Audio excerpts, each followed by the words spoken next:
on se retrouve pour 50 minutes Inside le Mag avec pour commencer notre rendez-vous dans le secret des stars. Ce soir, dans les secrets de The Voice, avec plus de 70 millions de téléspectateurs, The Voice est aujourd'hui l'émission de divertissement qui lance chaque année la carrière de jeunes chanteurs dans plus de 50 pays. Et vous en connaissez un rayon sur The Voice, si je puis me permettre. Mais c'est en France que les artistes révélés par l'émission triomphent le plus, à l'image de Louane Emera, de Kenji Girac ou encore des Frérots de la Vega, qui remplissent depuis des mois les salles de concert. Ils ont à peine 20 ans et sont déjà considérés comme des valeurs sûres de l'industrie musicale, avec des tubes qui font danser la France entière. The Voice, la fabrique de stars, l'enquête est signée Valentine Bossibet et Lorraine Casfield.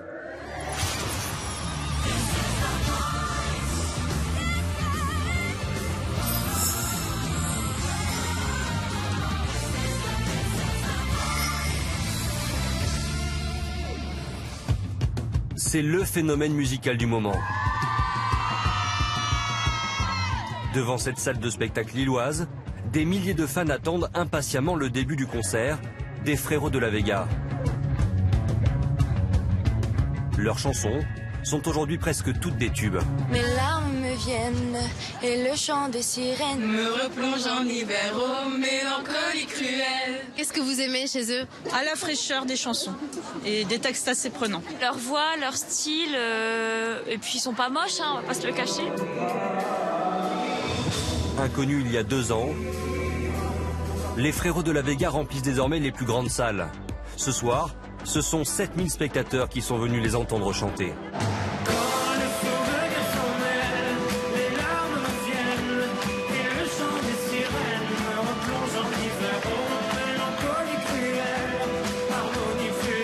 Une trajectoire exceptionnelle pour ces deux amis révélés grâce à The Voice.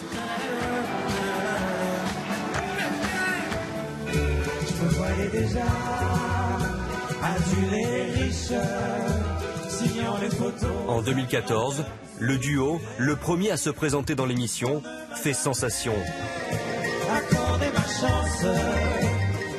À cette période, depuis des mois, ils écrivent des chansons, se produisent dans des salles confidentielles.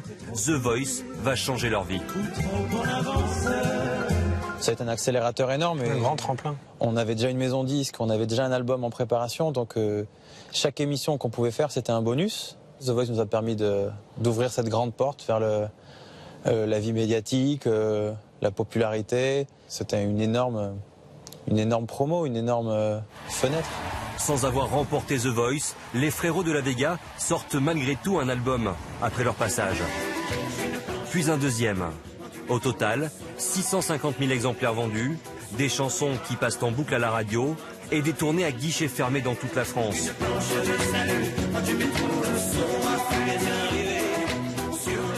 Ils sont propulsés au rang de valeurs sûres de la chanson française.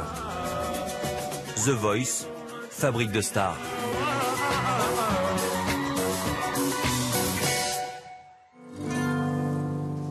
Bella, ouh Bella, elle faisait trembler tous les... Parmi elles, Kenji Girac, le vainqueur de la saison 3, aujourd'hui dans le tourbillon du succès, avec son style gypsy pop.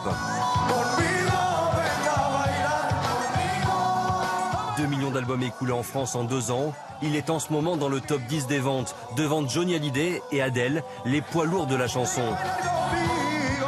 À 19 ans, Kenji Girac s'impose comme l'artiste de tous les records.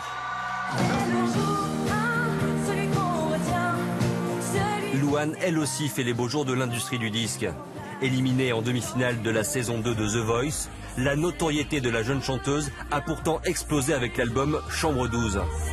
Un triomphe et une consécration aux dernières victoires de la musique comme révélation de l'année. Louane, Kenji, les Frérots de la Vega, dans aucun autre des 70 pays qui diffusent l'émission, le succès des talents sortis de The Voice n'est aussi important.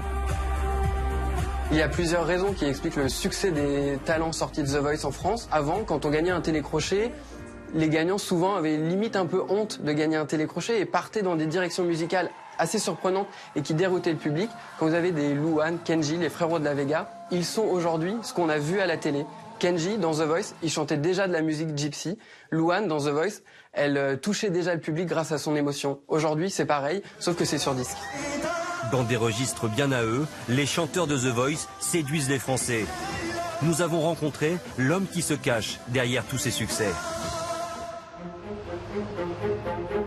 Pour tous ces chanteurs, tout a commencé ici, dans ses bureaux près de Paris, avec Bruno Berberès.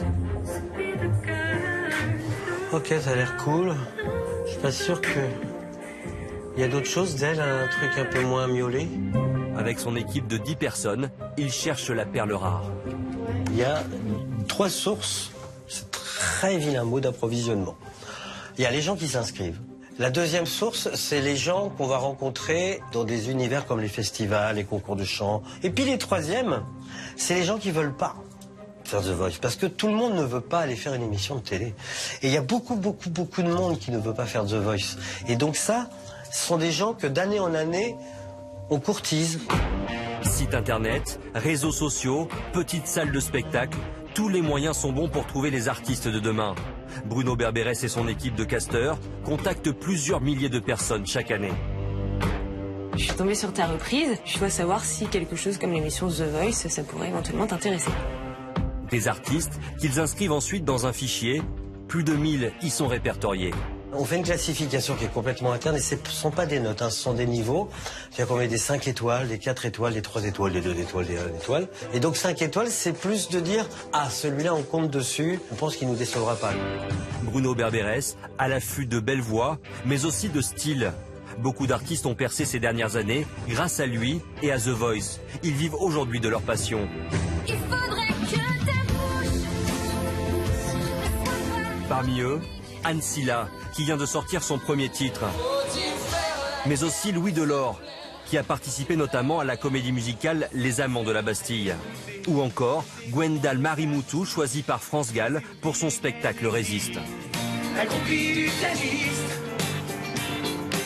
L'émission est devenue une vitrine exceptionnelle. Aujourd'hui, vous avez 8 millions de téléspectateurs chaque samedi soir devant TF1. Et parmi ces 8 millions de gens, vous avez des professionnels.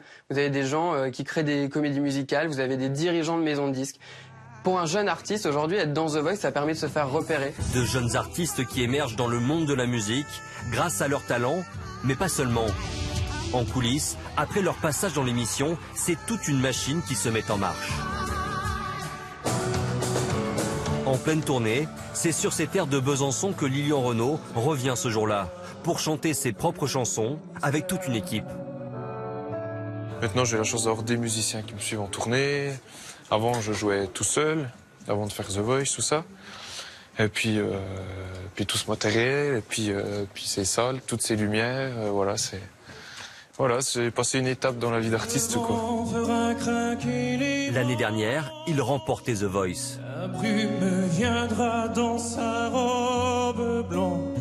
Il charme le jury et le public avec une voix, mais aussi une authenticité qui va devenir, un peu malgré lui, sa marque de fabrique.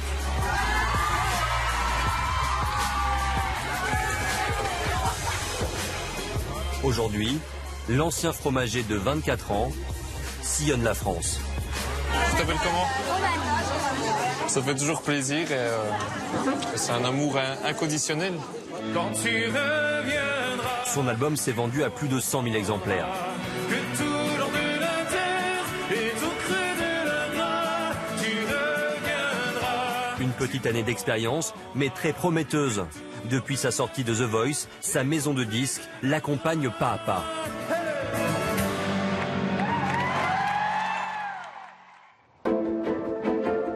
C'est ici que se joue le destin des anciens candidats de l'émission.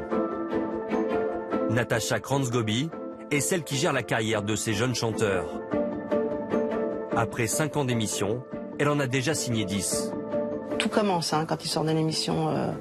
Après, c'est pas le public de l'émission, c'est leur public à eux. C'est pas la même chose. Les gens qui regardent la télévision, c'est pas forcément des gens qui achètent du disque. On a un train d'avance, mais à utiliser avec parcimonie. C'est-à-dire que il faut revenir à la base. C'est quoi la musique? Qu'est-ce qu'on offre? Comment est-ce qu'on se présente, etc. Un travail qui mobilise une dizaine de personnes à temps complet pour les artistes de l'écurie The Voice. Ici, on travaille sur l'image, mais aussi sur la communication de chaque artiste, comme Kenji Girac ce jour-là. Regarde, comme tu peux voir, en lecture unique, on a eu plus de 250 000 vues en moins de 24 heures. Ça ressemble à ça. Salut Tiffany. C'est énorme. Pour mettre en avant son prochain titre, une vidéo du tournage du clip a été postée sur les réseaux sociaux pour une raison bien précise. Tout ça, ça va, entre guillemets, de manière vulgaire, faire monter la sauce pour que le jour de la diffusion du clip, l'impact y soit maximal. Et après Kenji, dans la foulée, l'équipe se penche sur David Thibault, le finaliste de la dernière saison. Son premier album ne sortira qu'en juin, mais le travail sur la pochette du disque commence dès maintenant. Alors je me dis qu'en couleur, si on épaissit un peu la typo et qu'on rajoute, tu vois, un effet, ça devient plus lisible. Je suis d'accord avec toi. Il y a une authenticité ici, il y a un truc un peu plus immédiat en tout cas. C'est plus élégant aussi, ouais, je trouve. Plus moderne.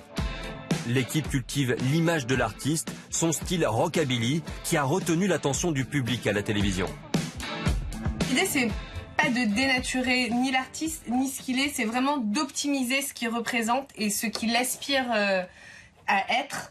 Et en lui indiquant peut-être le bon photographe ou la bonne styliste. Choix des chansons, images, promotion, la maison de disques ne laisse bien sûr rien au hasard. Pas étonnant donc qu'aujourd'hui la notoriété des artistes de The Voice explose. J'ai cherché un sens à mon existence, j'y ai laissé mon innocence, j'ai fini le cœur sans défense. Ce chanteur n'a pas gagné The Voice, mais beaucoup misent sur lui. Amir, finaliste il y a 2 ans face à Kenji. En studio, c'est l'heure de la touche finale. Son album sortira fin avril.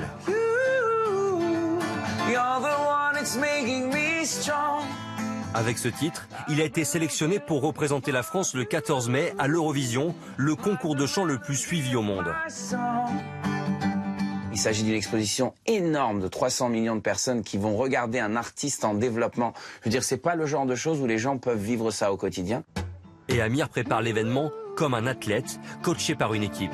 Tu penses que tu dois grimper un building, il n'y a rien à grimper.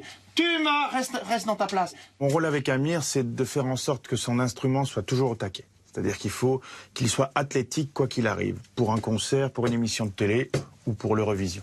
L'énorme différence d'Amir, moi je l'ai vu à The Voice, c'est la particularité du timbre. C'est ce que j'appelle moi un timbre rare. Comme une pierre rare, comme un instrument rare. Il faut faire en sorte, quand on trouve ce genre de choses, que tout autour soit magnifique.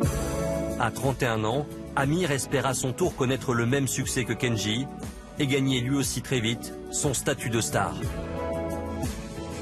La magie de Sam Medina, Riyad des 1001 nuits, mais pas seulement. Le nouveau visage de Marrakech, c'est dans la seconde partie de 50 minutes Inside le Mag. À tout de suite.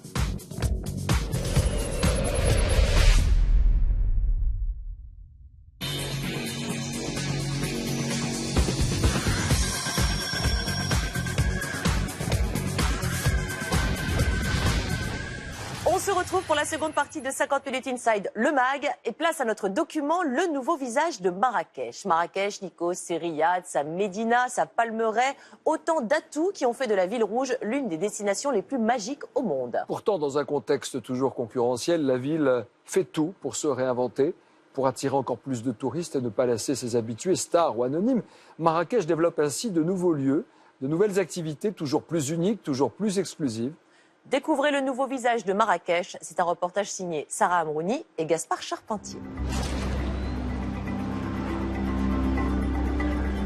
Un temps radieux en plein mois de mars, une médina aux couleurs flamboyantes, un artisanat séduisant et des échoppes de jus d'orange fraîchement pressées.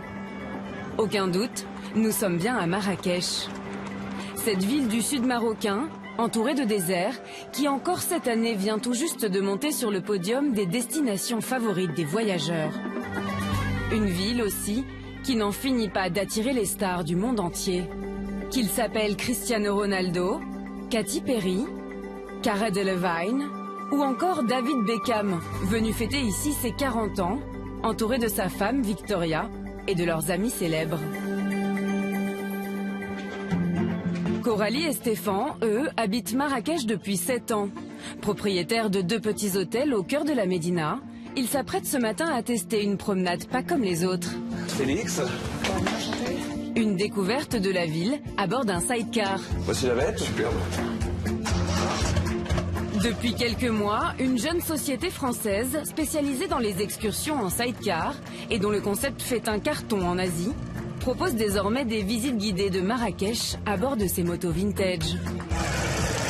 Livraison de poulet, c'est super beau la lumière du matin comme ça. Une virée à la découverte de lieux inattendus. J'adore passer par ici. C'est la plus grande collection de vieilles Mercedes que j'ai jamais vue. C'est comme un salon de l'auto. Mais...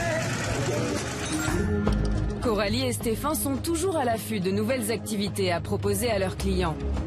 Et ce matin, le couple semble séduit. C'est très intéressant, on se balade dans la Médina, on est porté par la moto, c'est une découverte très originale et tout à fait nouvelle pour nous, donc c'est super sympa. C'est ce Marrakech à la fois étonnant, innovant et toujours plus exclusif que nous avons choisi d'explorer.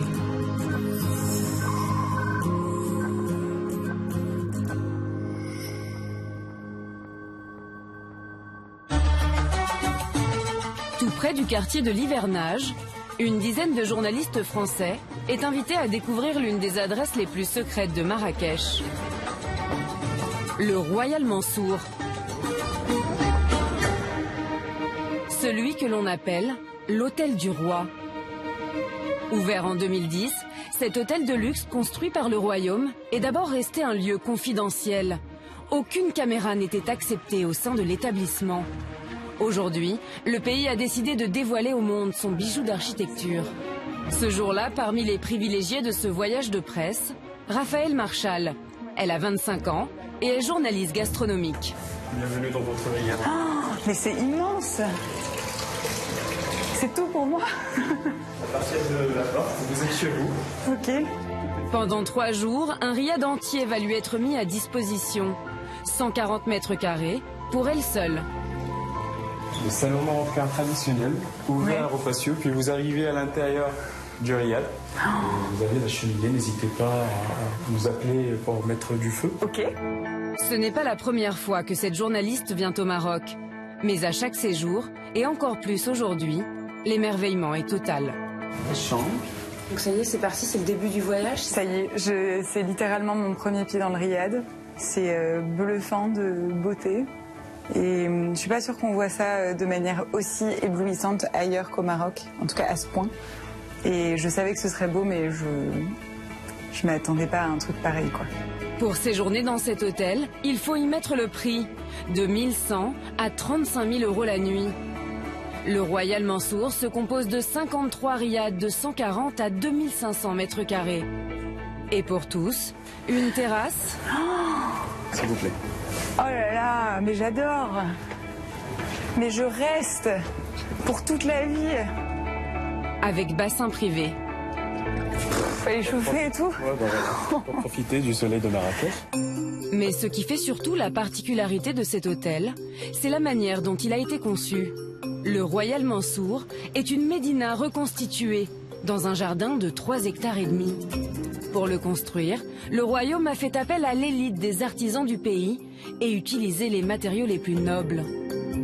Un palais des 1001 nuits qui, depuis son ouverture, attire les célébrités du monde entier. En décembre dernier, lors du Festival du cinéma de Marrakech, Francis Ford Coppola y avait élu demeure. En 2013, s'y croisaient Martin Scorsese et Marion Cotillard. Depuis 1 an et demi, la direction de l'hôtel a été confiée à une figure française de l'hôtellerie de luxe, Jean-Claude Messan, ex-directeur du Métropole à Monaco et du Crillon à Paris. Bonjour, vous allez bien? Pour lui, l'une des forces de ce palace est la quiétude de ses étroites ruelles, le résultat d'une savante organisation. Aujourd'hui, nous avons construit sous cet hôtel une vraie ville souterraine. Donc toute l'action de service est cachée, est restée enfouie sous l'hôtel, où nous nous promenons en voiturette électrique, mais tout le service de femmes de chambre, de nettoyage, de service de restauration en chambre, service technique, l'arrivée de vos bagages, le départ de vos bagages, tout est fait dans ce sous-sol extraordinaire qui ressemble à une ville futuriste que le client ne voit jamais. Inaccessible, même à nos caméras, pour ne pas briser la magie des lieux. Le Royal Mansour est la vitrine de l'art traditionnel marocain. Mais en ce moment, ce dont tout le monde parle à Marrakech, c'est surtout d'art contemporain. Partout à travers la ville, fresques et autres installations d'art ont investi les rues, monuments historiques et galeries. Depuis février, la 6e Biennale du Maroc est en cours à Marrakech. C'est Vanessa Bronson, sœur du milliardaire Richard Branson, qui l'organise. Ce matin, du haut de sa nacelle, Hendrik Beikirch, street artiste allemand, termine une fresque réalisée en marge de ce festival. Je pense qu'on devrait commencer par le milieu, puis aller vers l'extérieur. Hendrik fait partie de ces amoureux du Maroc. Depuis 1 an et demi, il sillonne la planète pour peindre des visages marocains sur les murs des plus grandes capitales. Tire un peu par là. Ah oui, parce que là on est descendu. Après Brooklyn, Playa del Carmen au Mexique, ou encore New Delhi, c'est à Marrakech qu'il a décidé de s'attaquer avec ce portrait d'un maçon marrakchi peint juste en face de la gare. Alors t'es content? Ou est-ce que tu vois un souci? Non, je pense que c'est bien. C'est vraiment très beau. Je crois que je suis content. Si ce projet artistique a pu voir le jour à Marrakech, c'est grâce à l'aide de toute une équipe. Celle d'une fondation d'art dont Élise et Paul, ces 2 jeunes Français, font partie. C'est à 20 km de Marrakech que se trouve la propriété de cette fondation. Et surtout, son jardin. Celui que l'on appelle le Jardin Rouge. Un lieu comme il n'en existe nulle part ailleurs sur la planète. 11 hectares de jardins luxuriants dans lesquels se cachent des dizaines d'œuvres d'art. En fait, une résidence d'artistes où graffeurs, sculpteurs et peintres du monde entier sont invités à venir travailler. Un lieu imaginé et créé par cet homme, un très riche homme d'affaires français, passionné d'art contemporain depuis sa jeunesse. J'ai toujours aidé beaucoup d'artistes et faire une résidence, c'était aussi peut-être un petit peu égoïstement l'idée de participer à ce qu'ils allaient faire, de les côtoyer, peut-être les aider dans leurs réflexions. Tous les artistes qui sont ici, on a noué maintenant une relation quand même assez amicale et on fait avec eux des choses qui peut-être ils ne feraient pas ailleurs. Tout ce que vous voyez ici, que ce soit les murs qui sont dans la propriété, que ce soit les objets, c'est toutes des installations qui ont été faites par des artistes à résidence, toujours. Il n'y a rien ici qui provienne de l'extérieur. Donc vous voyez ça par exemple ici, ça c'est un artiste qui est issu de la rue complètement. C'est un jeune Français de Lyon qui s'est attaqué à des métros, à des trains, à des choses comme ça. Lorsqu'un artiste est accueilli en résidence au Jardin Rouge, la fondation prend tout en charge. Transport, nourriture, hébergement sur place et même peinture. Le rêve pour tous les fondus d'art. Benjamin Lading est l'un des chanceux à avoir été sélectionné. Depuis 1 mois, cet artiste franco-norvégien prépare ici sa future exposition. C'est plutôt unique comme endroit. C'est comme la Villa Médicis. C'est des endroits un peu qui glorifient l'art, qui a quelque chose où on peut avoir tout ce dont on a besoin. À chaque fois que je parle du Jardin Rouge, je parle toujours du parc. Un contexte vraiment idyllique, quoi. Si aujourd'hui le Jardin Rouge est un lieu exclusivement privé, bientôt, derrière les murs de cette bâtisse monumentale, la Fondation ouvrira une galerie d'exposition. Marrakech mise sur ces nouvelles formes d'art pour attirer de nouveaux touristes, mais aussi sur des activités totalement inédites en Afrique. Maison d'hôte Casbah à Gunsan, à 30 minutes du centre de Marrakech. Il est 8 h du matin. Autour de cette table, un groupe de passionnés de sport extrême, dont l'ex-international de rugby, Fabien Galtier. En équipement, on a tout. En commençant par la partie supérieure, donc casque, tout le monde a un casque. Tout le monde a des lunettes ou masque. Tous sont arrivés la veille au soir à Marrakech. Pas pour visiter les souks, mais pour vivre une expérience qu'ils n'auraient jamais soupçonnée dans la région. C'était l'an dernier, il m'appelle. J'ai préparé un match, c'était le vestiaire. Je vois le téléphone qui sonne, Hervé. Ah, qu'est-ce qu'il y a? Donc il me dit, ça te dit d'aller skier à la chasse? J'ai dit ouais. J'ai dit ouais. Et on est arrivé hier soir.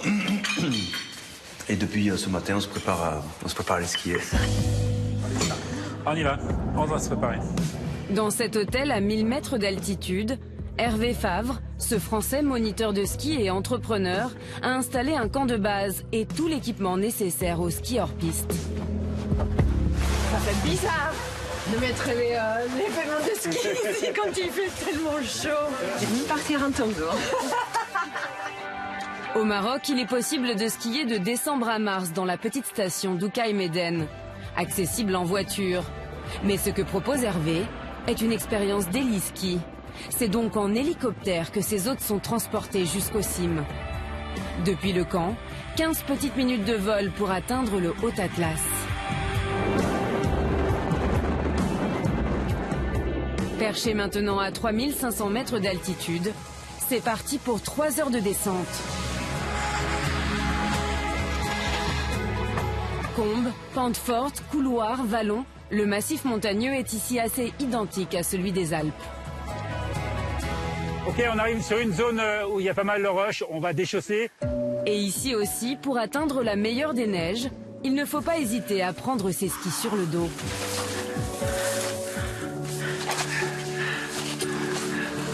Comme Fabien Galtier, plusieurs sportifs français de haut niveau sont venus tester cette expérience unique aux côtés d'Hervé.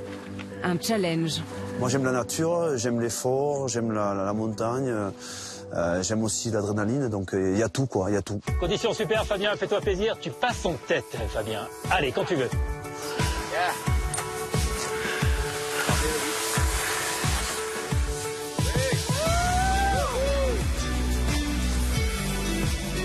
L'expérience se termine face à un village berbère. Super, c'est la fin de cette vidéo. Merci. Merci Hervé. C'était énorme. Ah, c'est la première fois que vous faisiez ça? Oui, la première fois. Et ça va pas être la dernière fois non plus. Mais le programme de ce séjour sportif ne s'arrête pas là. Depuis peu, la ville de Marrakech propose une toute nouvelle activité, inédite au Maroc. Toujours de la glisse, mais sur un lagon artificiel cette fois-ci. Wow. Comme vous voyez, super, bienvenue au paradis, au Wiki. Cet après-midi, le groupe vient goûter aux sensations du wakeboard. On était là tout à l'heure hein? Ouais, voilà. Ouais, 3200 mètres. J'ai jamais pensé qu'on pourrait faire 2 activités si différentes dans une journée. Ouvert en octobre dernier, ce cable park est le premier du genre en Afrique du Nord. À sa tête, Francis Coute, ce Belge quadruple champion du monde de ski nautique, installé jusqu'ici à l'île Maurice. Je vais partager mon idée il y a 4 ans et voilà maintenant le résultat. Donc j'ai ramené mon petit lagon de l'île Maurice que j'ai installé à Marrakech. Le cable ski est un sport de plus en plus en vogue à travers le monde. L'activité compterait 10 millions de pratiquants. Mais pour nos Français, c'est une grande première. Laisse-toi tirer, oh! Pendant 2 heures, ils ne lâcheront pas leurs planches, avec plus ou moins de réussite. En fait, il fait du wake comme du ski.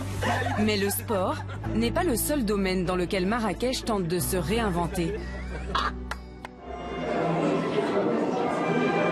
Retour au Royal Mansour. Ce soir, les journalistes français du voyage de presse se sont mis sur leur 31. L'hôtel les a invités à l'inauguration de sa fête des saveurs marocaines. Une grande soirée gastronomique pour découvrir une cuisine traditionnelle revisitée. La table douce. La table douce. Apporter de l'extravagance, tout en préservant l'essence de la gastronomie traditionnelle marocaine, c'est l'un des objectifs que s'est fixé le restaurant du Royal Mansour. Une année sauvage. Et pour cela, l'hôtel a confié sa carte à l'un des plus grands chefs français. Derrière, on y retourne pour 6 les enfants. C'est ça. On n'a pas oublié le gel. Yannick Aleno, à la tête de 9 luxueux établissements à travers le monde et 3 étoiles au guide Michelin.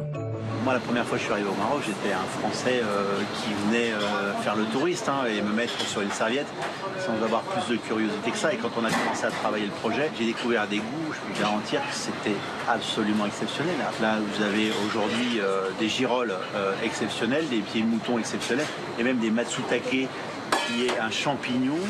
Les Japonais sont prêts à débourser 1 500 € du kilo pour manger le matsutake exceptionnel. Ici, ça vaut 25 €. Des produits du terroir marocain parfois oubliés, mise ici en vedette pour créer une émotion nouvelle.